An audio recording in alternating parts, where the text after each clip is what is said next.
Welcome to the Art of Growth in our Enneagram panel season on the 9 love languages. This episode is the Enneagram Type 8 panel. If you are enjoying this series and are inspired to pursue more and deeper connections in your life, we've got something awesome coming up. This September starts our next group coaching series on the art of connection. In this 9-week journey, we will guide you collectively to acquire awareness and skills that will enhance connections in your life. Take this opportunity to invest in you, your relationships, and in the community you are a part of. It kicks off the beginning of September, so be sure to go to theartofgrowth.org/group coaching to sign up today before it fills up. And now, today's episode.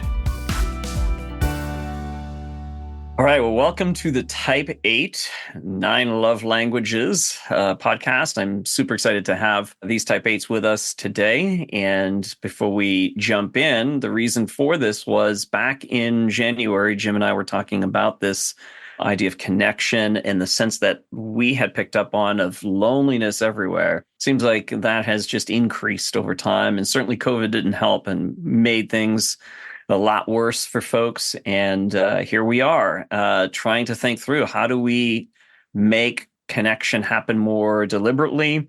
What are the things that stand in the way of that connection?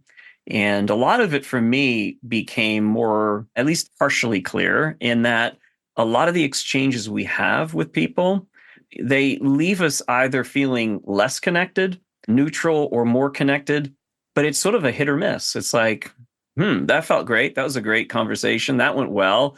And others where that interaction leaves us feeling poor and perhaps less seen, less heard, more alienated. So those things, I think, are true for most of us, and wondering, what is it about these interactions that either help with the connection or make it worse? So that's what we're going to look at.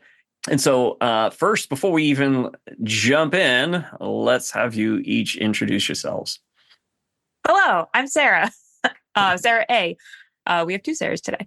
But yeah, I'm a sexual 8, and I am just stoked to be here. Love being on these podcasts. I've been on a few of the Type 8 panels before, and it's just good to be back. And you're local to us. I am. Yes, I am in New Hampshire, Southern New Hampshire. I'm Shay Lucy. I'm outside Chicago. I've been on a couple of podcasts before with Art of Growth, and I have been through the training. I'm a little bit of a fangirl, but also really appreciate all the focus I've been able to bring to my own growth through the work that Art of Growth does. Awesome. And I'm Sarah B. I'm a self-pres 8, and I'm in England. So yeah, you'll be able to tell the difference between the accents between Sarah A and Sarah B, hopefully.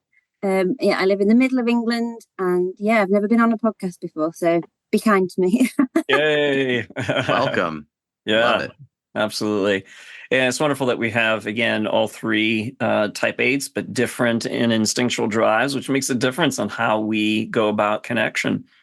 So you'll hear a lot of similarities, but also some differences. And to that end, this is the word I'm using more for Type 8s is connection. For those of you who are listening and you've heard me use specifically the word love with others, it seems like a lot of Type 8s relate a little bit more to connection. Now, I'm totally open if one of you say, no, I actually relate to love more. So, but that is one of the things that I think we need to be paying attention to, as well as how the different types speak about love or connection and which one stands out, what they mean by that. So the first question I want to pose to you 3 is, how have you gone about seeking love or seeking connection with other people around you? For me, at least, definitely the first thing that I kind of not look for, but it's a lot of just like, hey, what do we have in common? Like conversational. And so usually like conversation, shared experience, and then also chemistry, whether that's platonic, romantic, any kind of chemistry, like just the energy connection is something that is big for me too. And really just like finding commonalities or just learning about somebody else. Usually my connection just starts with like, hey, let me talk to this random person. And that really makes me feel that we're in the same experience as human beings on this planet. Sarah A., I agree with you in the sense like I'm looking for the being on the same wavelength, like an energy vibe. You said something about how you can just like, let me go talk to this person. And that also feels very much like me, my instinct being social. I'm like, I want my group.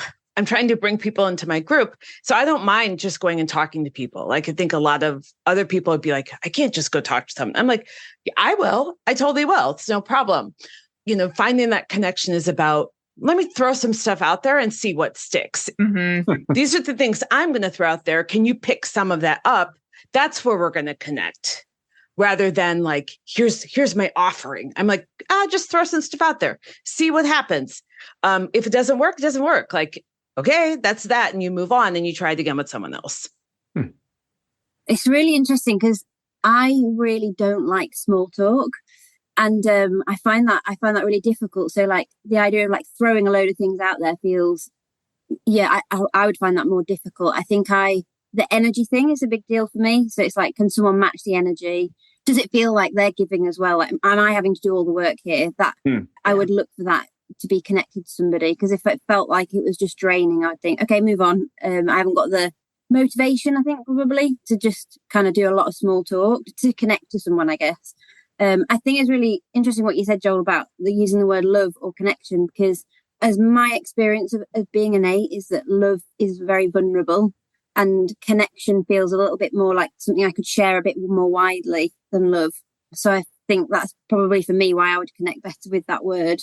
But yeah, I think energy would be a big deal. I think that would be something that I would be looking for, is like, is this person going to match this? Have they got motivation? Are they kind of somebody who keeps moving and like a momentum kind of feeling from someone?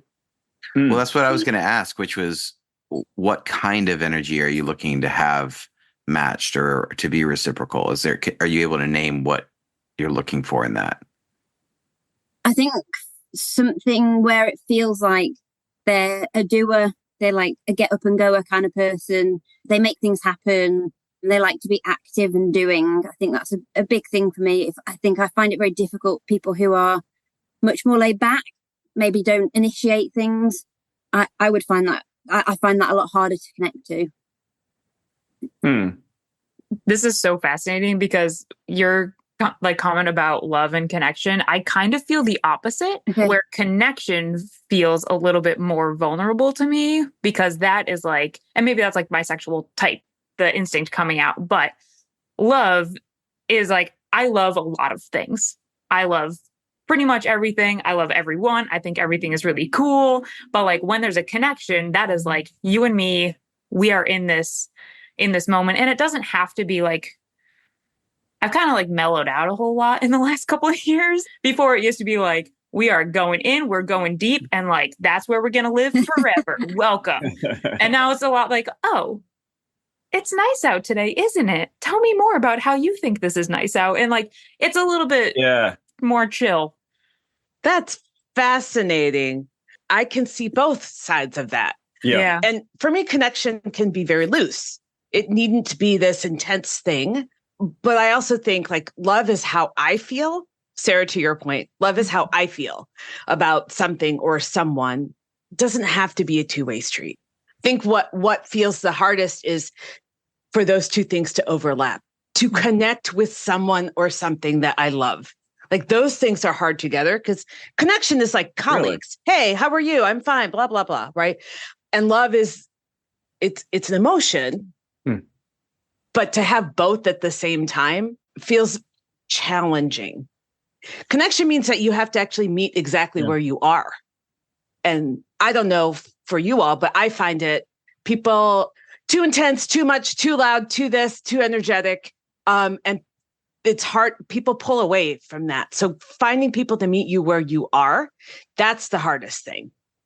That's where connection becomes love, I think, where people go, yep, you're great. I'll take all that you have to offer. Having those two things overlap is the challenge for me. I fully agree with that. And I think that that's the most vulnerable spot for me is like where those two things connect. It's like, how much do I risk and trust this? Because if you get burned, that like feels like major betrayal. And I find that really hard. But yeah, those two things together feels like the ultimate kind of vulnerable spot. But that's like the ultimate investment in the situation. It's just like, oh, we have this connection and there's love involved. Like that is, I'm invested. There's higher stakes. I'm doing air quotes. But yeah, I totally hear that. And that makes a lot of sense. And I think I feel the same way, but I kind of start with connection being the higher stakes. I don't like that term, but I can't think of another one right now. Situation than love. Yeah. And I wonder if that's why I look for like that energy match, because I think it feels less risky for someone to accept the way that I am. All those things, like motivated, moving, kind of in motion a lot of the time. If they're like that, then there's almost like an acceptance already that that's okay. Because like Shailushi, the too much to everything. But, for me, that's an experience I've had a lot. Whereas if somebody's already like that, then I'm sort of like, there's already like an acceptance that stuff's all right. I think another part of this for me is like the energy matching is real, right? But I think, especially with the Enneagram and the last year that I've had, I really kind of rethought what energy matching is and what that means. And now it's not like I don't need somebody to come in hot with my crazy ideas and like the balls to the wall mentality. Yeah. What's a better word for that?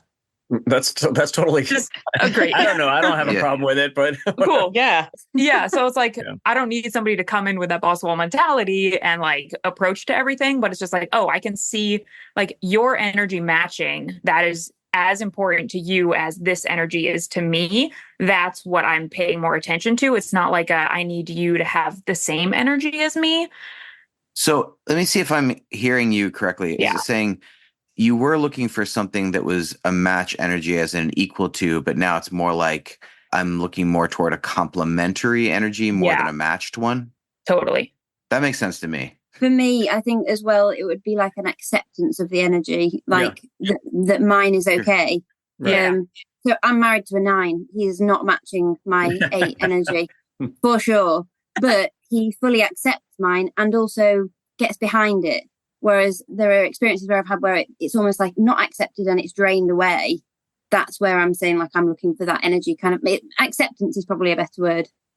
I think it's true for all types, is that we have a way by which we both want to receive love.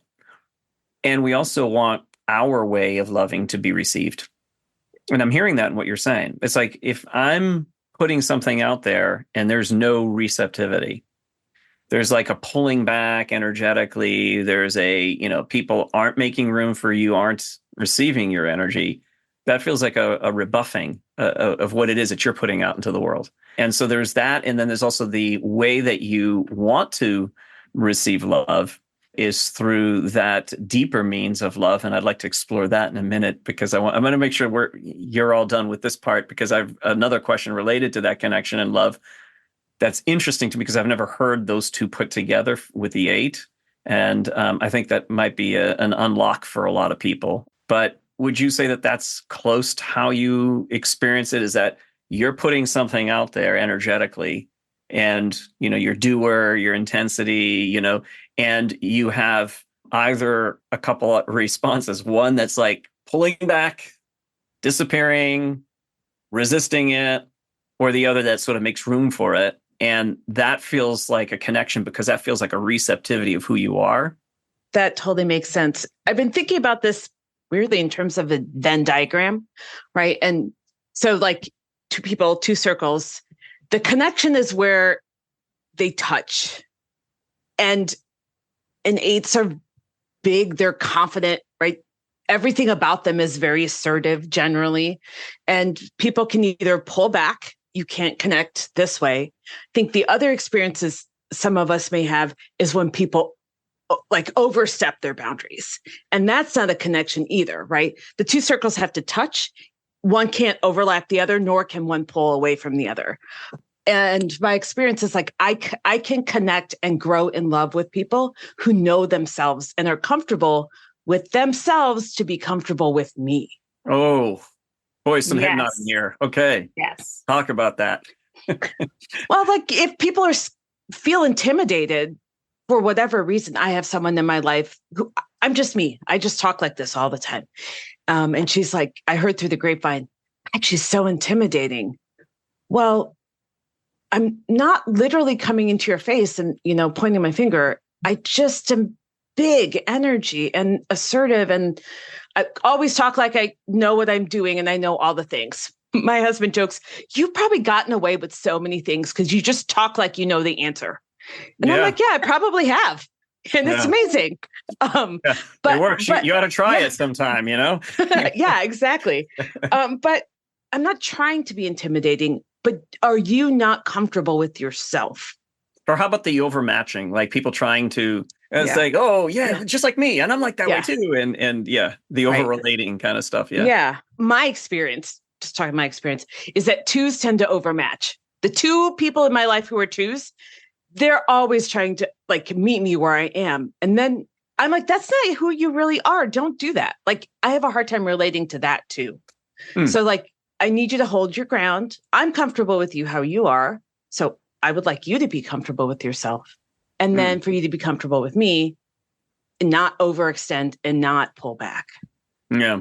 I literally coached an 8-9 not long ago on that exact point right there that you just said, where the 9 was mirroring too much and just like, oh, you like this? Okay, I like it too. And oh, you get worked up about that? Yeah, me too. I get worked up about that too. And it's like, I don't want you to agree with me. I don't want you to like what I'm saying. I don't necessarily. I want you to be like, who are you in this relationship? And so that very thing came up.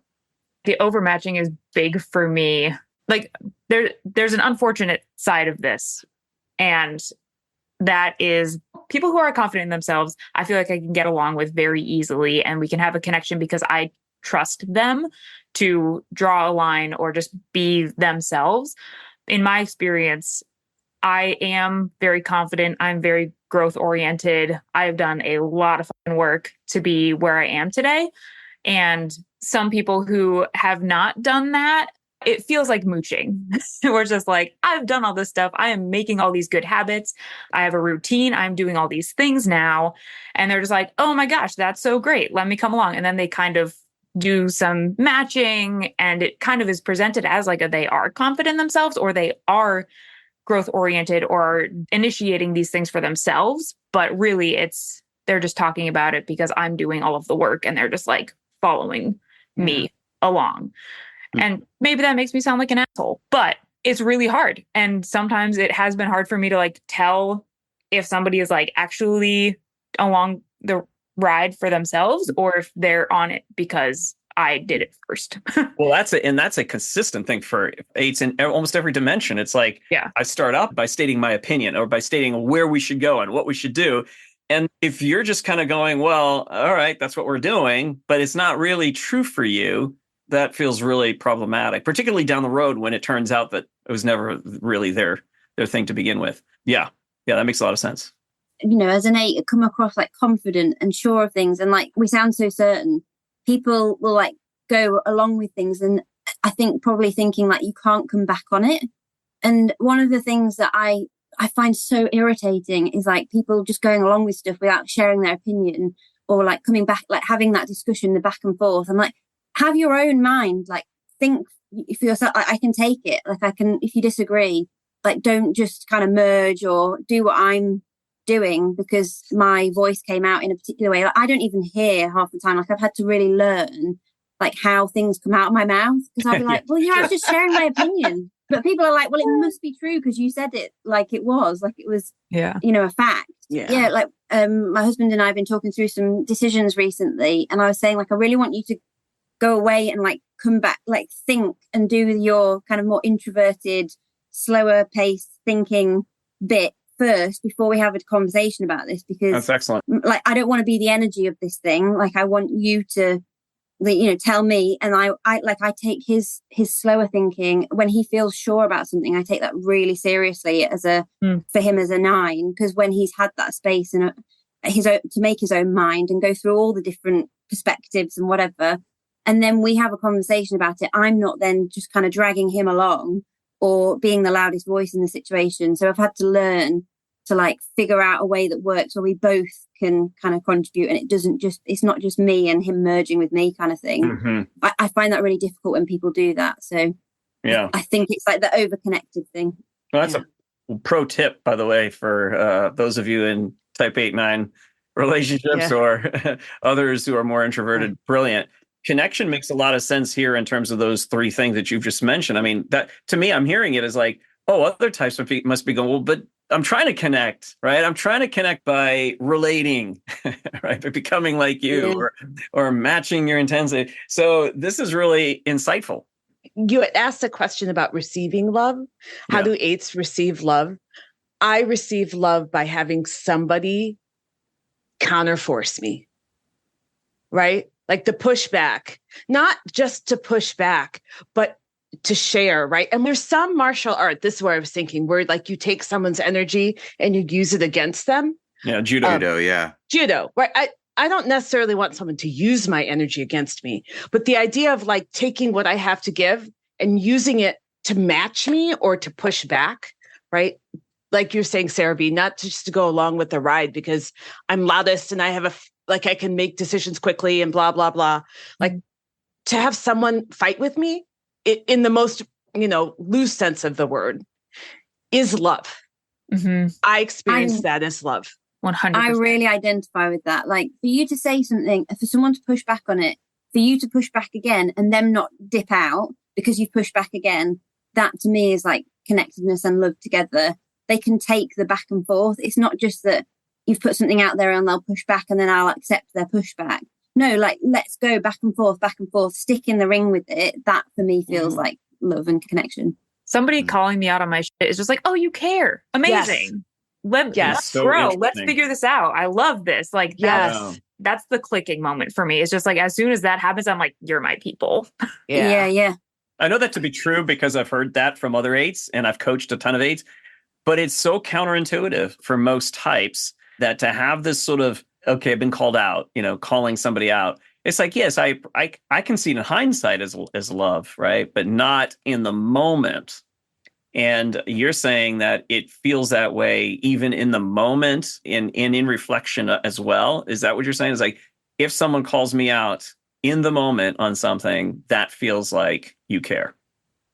I think for me, I have, for whatever reason, I do have a little bit of like a defiant, how dare you?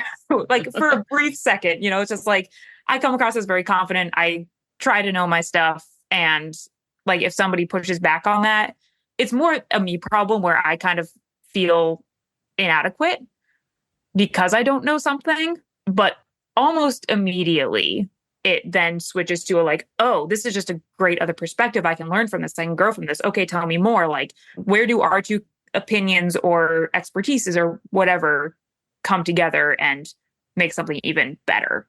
So the initial is not always, wow, thank you so much. Okay. But it gets there very fast. That makes more sense to me. Yeah. Yeah, I think I can be a bit defensive in the moment, but if the person can take that, then it's fine. If they can let me defend myself and come back on it and we can have a conversation back and forth, it doesn't land badly in that sense. If there's space for that, if it feels like it gets shut down quickly or like me defending myself gets taken as like offensive or taken the wrong way, then that feels messy. But yeah, as long as if someone's saying something and they let me kind of, well, this is why or whatever, as long as there's room for that explanation, that feels good.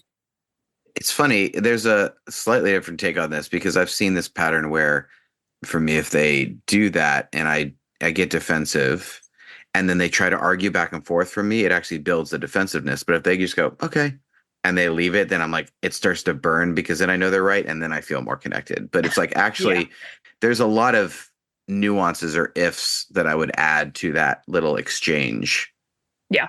Yeah, that's probably true. Yeah, I've noticed that with type 8s in relationship with them is if I get too into the splitting hairs with them, then that starts to annoy them. If I'm going back and forth and I'm overly nuancing things, if I go back with something and it's like truthful, like this is how I see it, this is my take on this, but it's not meant as a means to putting the other person down or just purely like I'm in a contest and I have to win.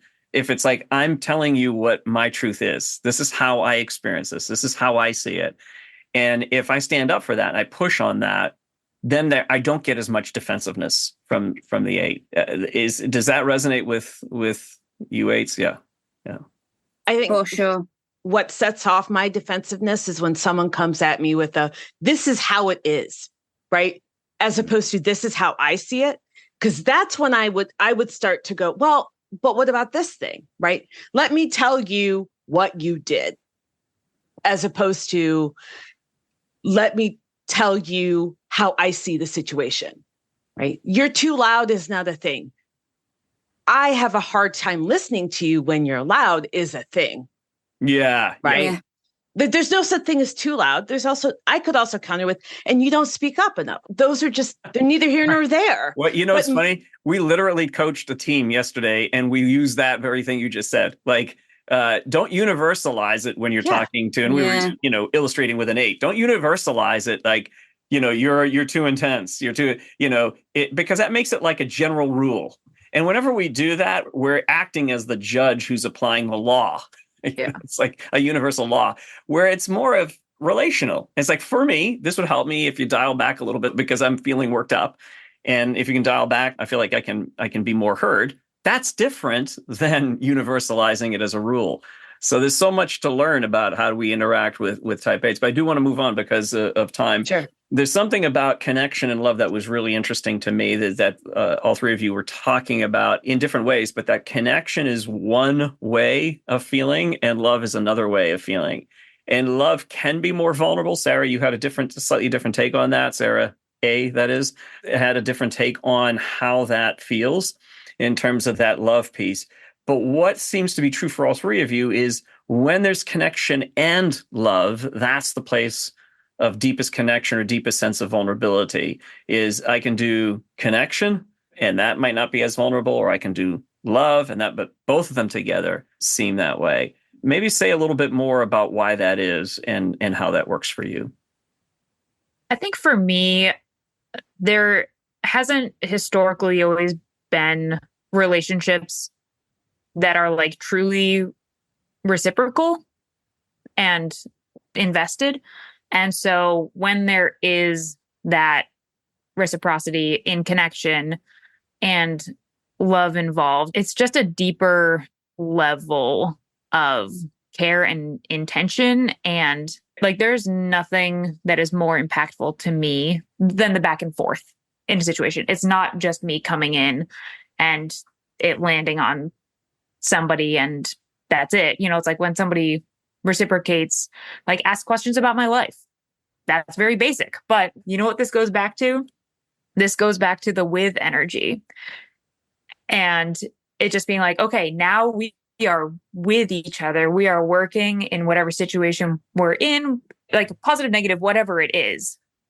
We are working together and we are here together and we're just looking out for each other in our interaction and connection versus and against or towards or anything. Like that's where the with comes together and is the most meaningful.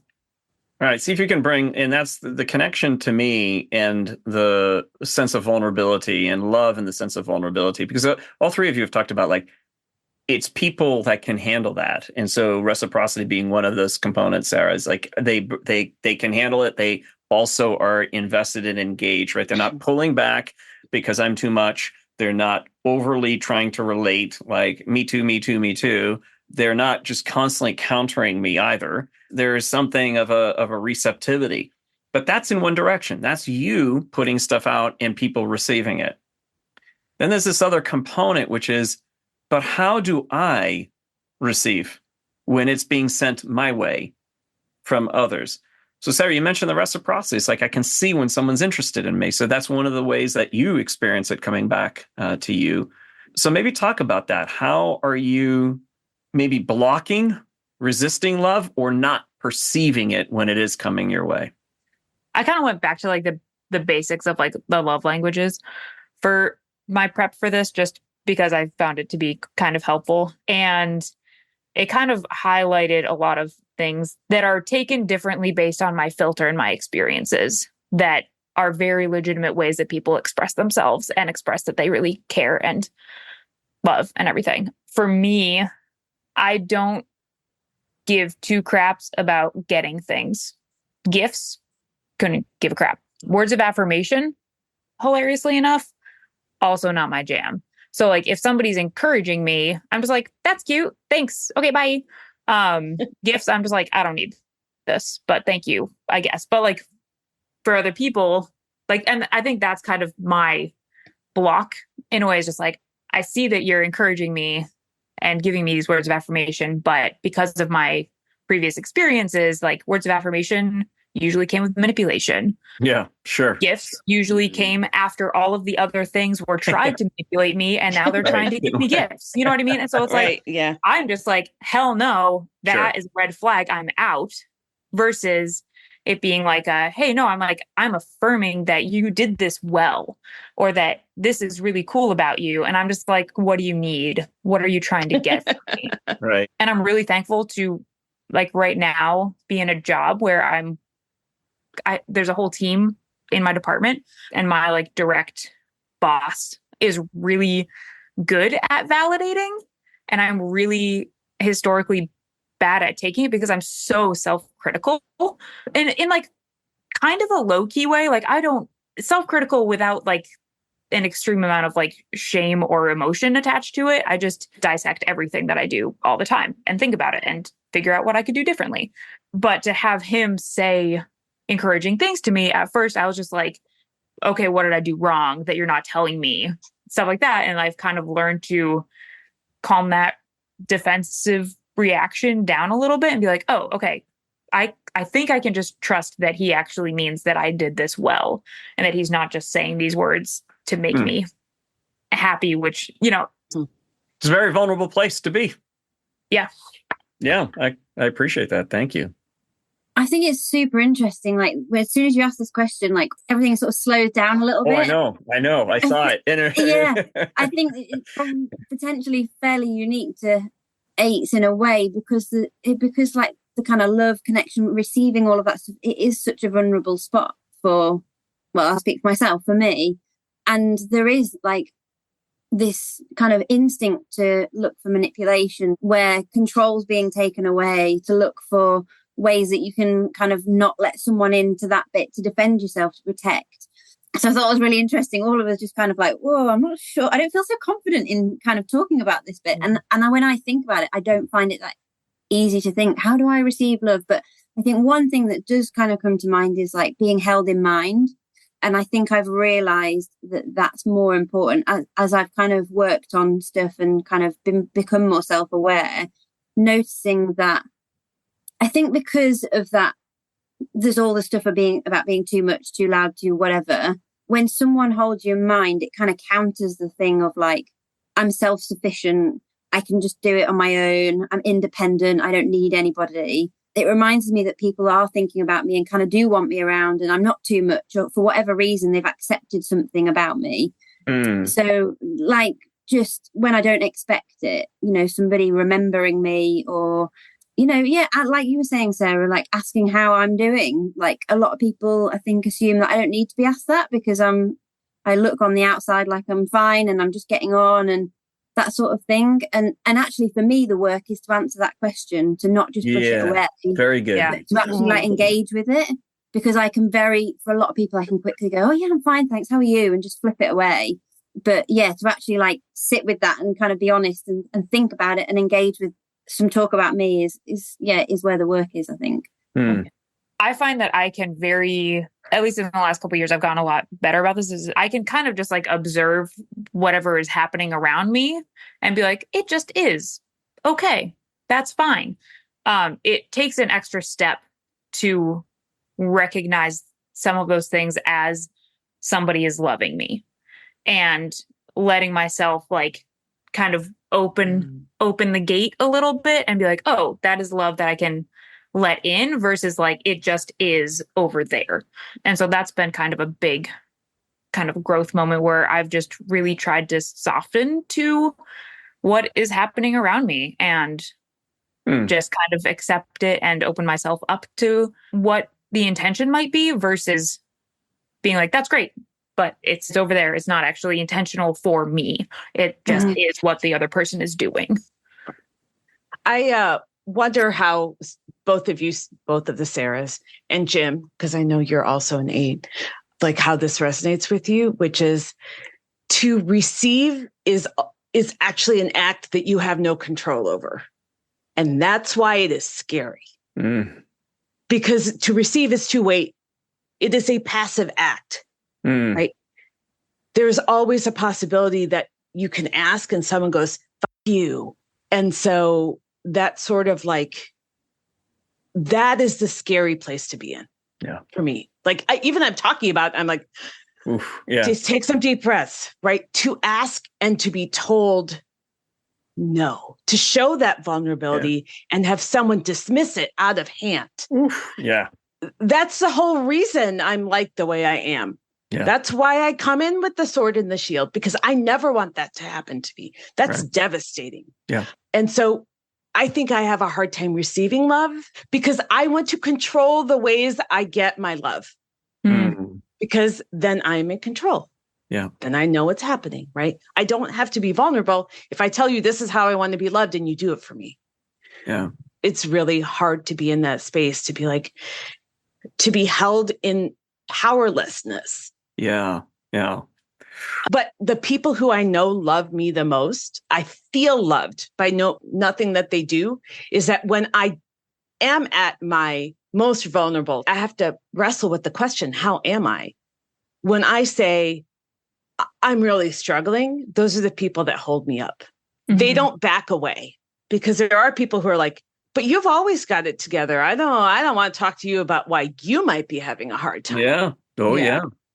And the amount of people that I will say that to, like, I'm struggling, I can count on one hand. Oh, me too. Yeah. Whereas I know other people who would share that, whoever asked them. And I'm not criticizing that, but I'm saying I wouldn't do that because of what you said, like the sword and the shield. That's just beautiful, Shailushi, to open up and share that. It's true for all 9 types that there's a particular way by which we want to receive love, and we're pretty determined about that. It's a specific way, because the other way is far too vulnerable. It's far too risky. And you've articulated it in such a beautiful, but also very tangible way. It's like, it feels like I can see it. I understand that now. And so I appreciate that a lot. Receptivity is the hardest, absolutely, for all 9 types. But for the 8, the way you go about life is much more of the aggressive, or the aggressive rather than passive, right? You're moving at life. It's like, I want to have an impact on the world, but I'm not entirely sure I want to be impacted by the world. And so that's a difficult thing to turn that off for a moment when someone's trying to love us.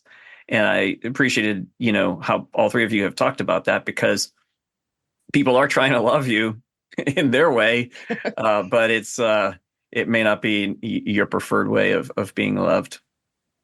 Well, some of that stuff really engages your emotions, and that's not my strong point.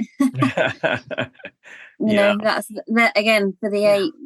The work is engaging, like, not just the head and the body, and like really trying to engage with emotions and not move through them too quickly as well. Like, that's another thing for me that I'm trying to when there is sadness because something hasn't been reciprocated, or things have been taken advantage of, or that's how I feel, like, to not just move through that stuff really quickly, because I definitely have that tendency to want to the next thing, keep in motion, keep moving forward. To sit with that stuff is difficult.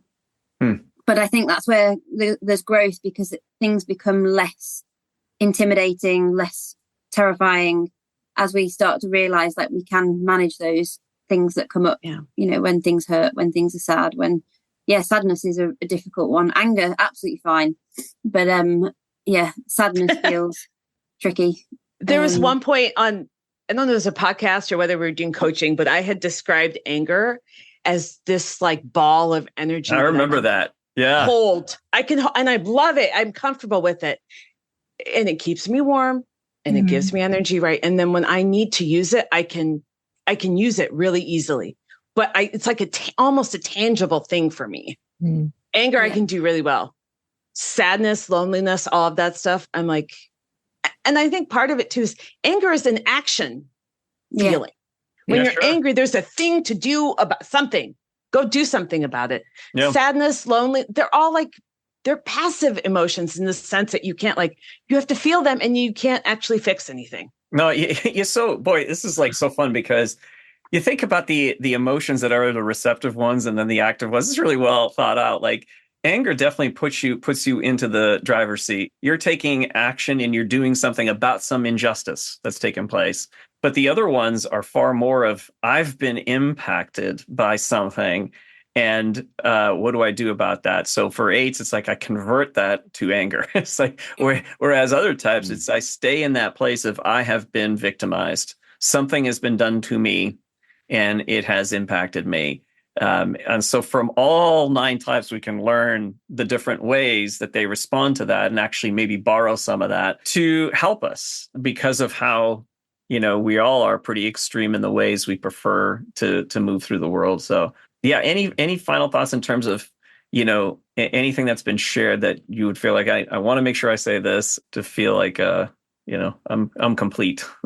I was going to say, I really appreciate what both of you said. It kind of just mostly because I don't completely have the same experience.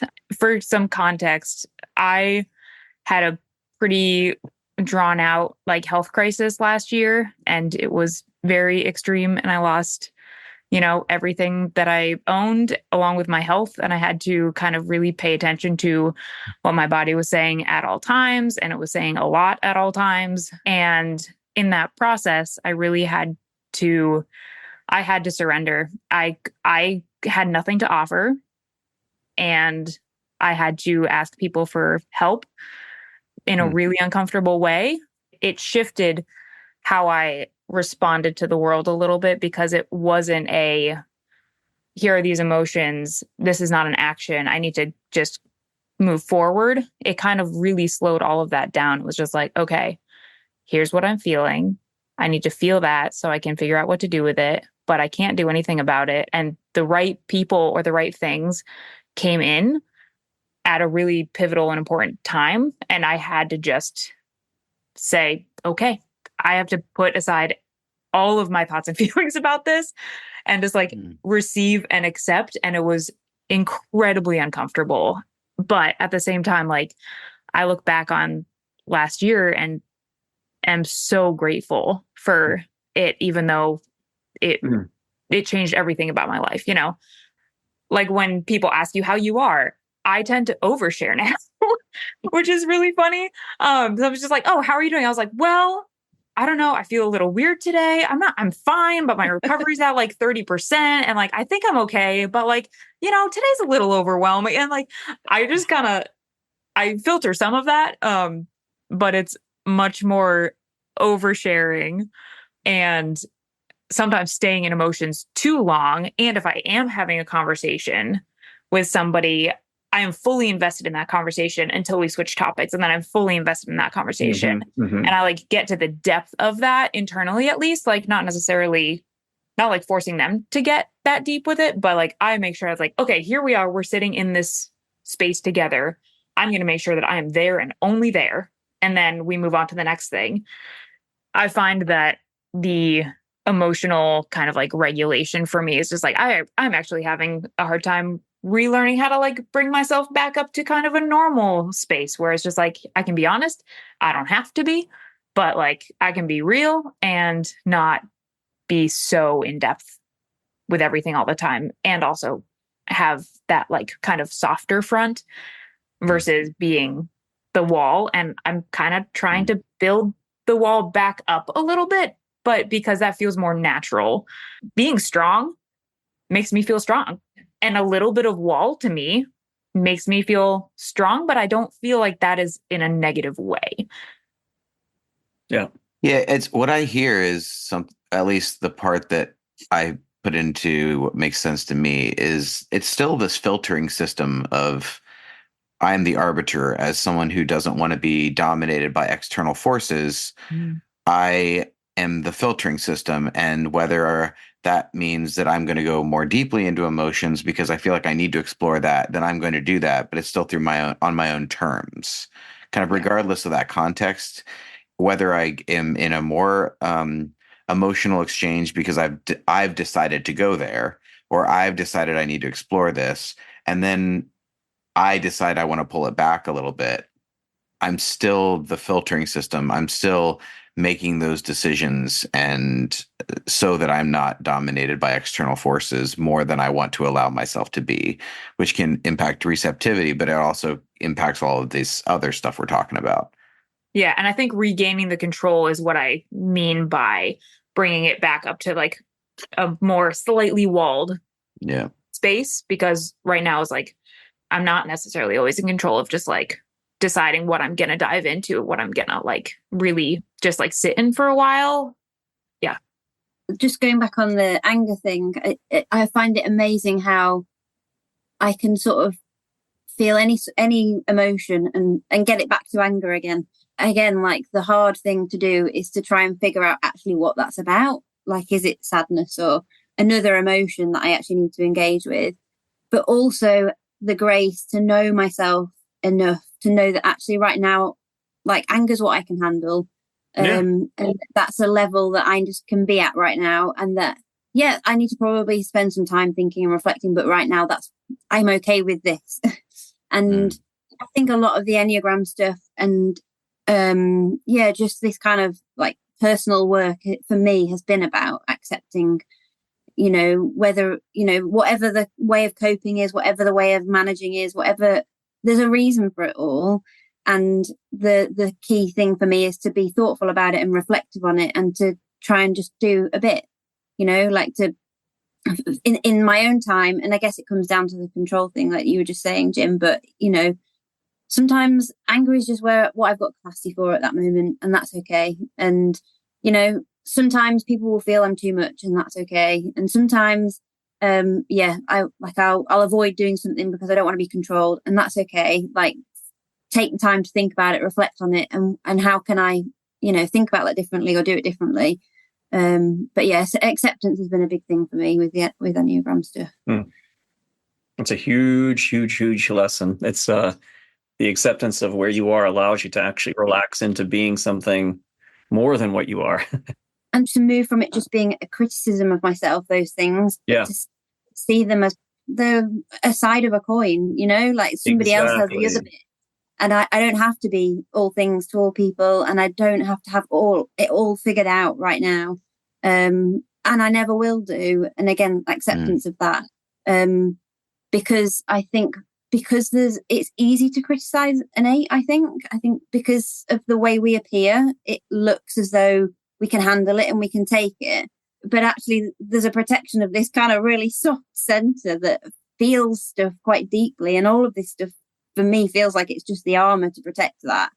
And so, it's just about kind of thinking like, I'm not going to criticize those things about myself. Someone else will have that other stuff. And actually this is just a way of functioning in the world and growing in all of those things and becoming aware of how they impact me and other people and the ongoing work that is. Yeah. Sarah B., what you just said about armor is to protect that little center, right? I think one of the things that is very hard for me, and I don't know if it's because I'm a social 8, but definitely when I feel that that soft center has been attacked, not only do I want to go after those people, I want them to, you have to understand why this is wrong, right?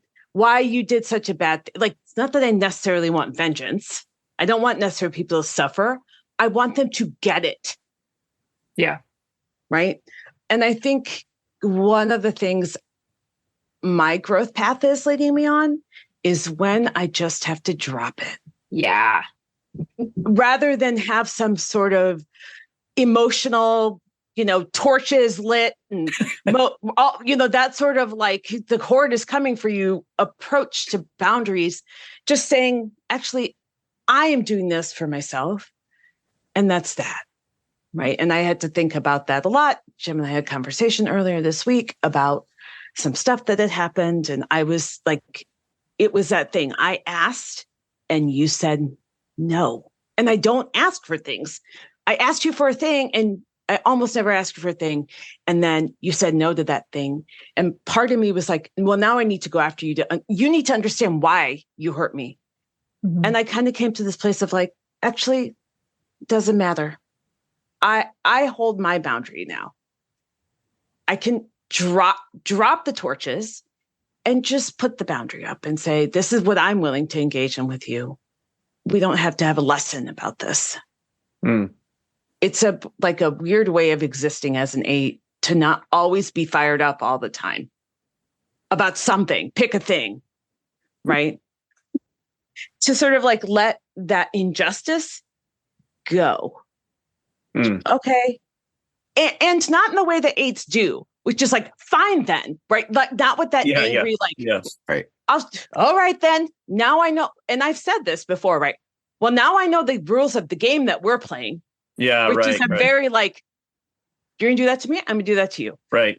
But in this way of like, all right, which is right, this sort of neutral, accepting place of having something happen and not making a deal out of it. Yeah. I love that you said that because I like this whole time I was like, oh my God, yes, all of that. I had a really hard time. And I think like that's kind of part of my growth journey too, is just like realizing when to gear up and when to step back and be like, that's just what it is. Because I also kind of had like an assumption or a conviction that if I just explain to somebody why they're wrong, they will understand immediately and everything will change and we can all live in this happy little world. Which turns out like that's not how it works. Who knew? Who knew? And so to accept that wouldn't be the case all the time. And therefore it was more of a like protecting my own energy and my own well-being to step back and say, okay, I now understand what this reality is that we're living in and what this looks like. And now I can decide how I want to proceed versus I just need to come in with and tell you all of the things so you can live in my reality. Yeah. And not in the one that we're both in, you know. Mm. Thanks for sharing that, Lucy, because of course. It's so impactful and like it's so like core because it's so counterintuitive to everything that, at least for me, is very counterintuitive to how I naturally think about and approach the world. Like stepping back. Sarah, it's the opposite of control. Yeah. To accept that that's the reality without some sort of pushback reaction, just to receive and say, oh, this is the reality, right? That's the opposite of control, which is hard for 8s. Right. That's the thing about 8s is like, what do you mean I can't control that in some way? Whether it's doing something about it or explaining it to someone or whatever, that's my control. And if you don't do what I've asked you to do, then like I've controlled that situation then, right? Then it's on my terms that you're not doing it, not on your terms.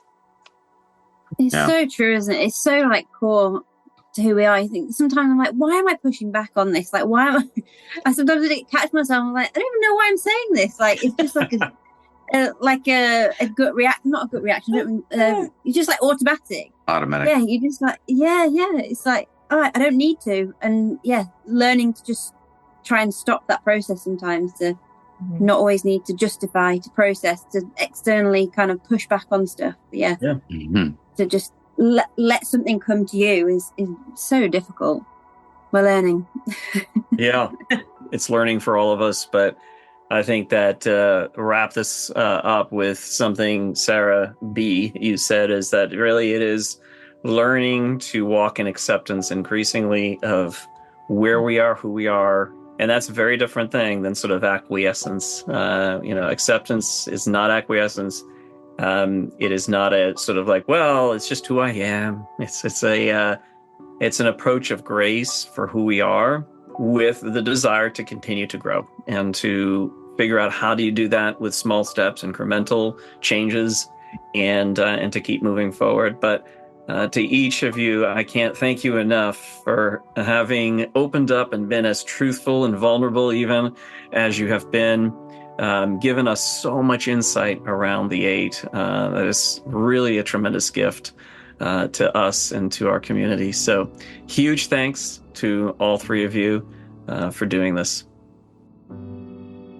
Thank you so much for joining us, and we hope this work of art helps you grow. Reach out to us at www.theartofgrowth.org to find out about the upcoming group coaching session, to take our free Enneagram or Instincts test, learn about individual and couples coaching, as well as our next round of certification. If you would like to see how our work can improve your corporate culture and team dynamics, email us to set up a free consultation. You can follow us on Instagram at just Art of Growth, and make sure you follow the podcast.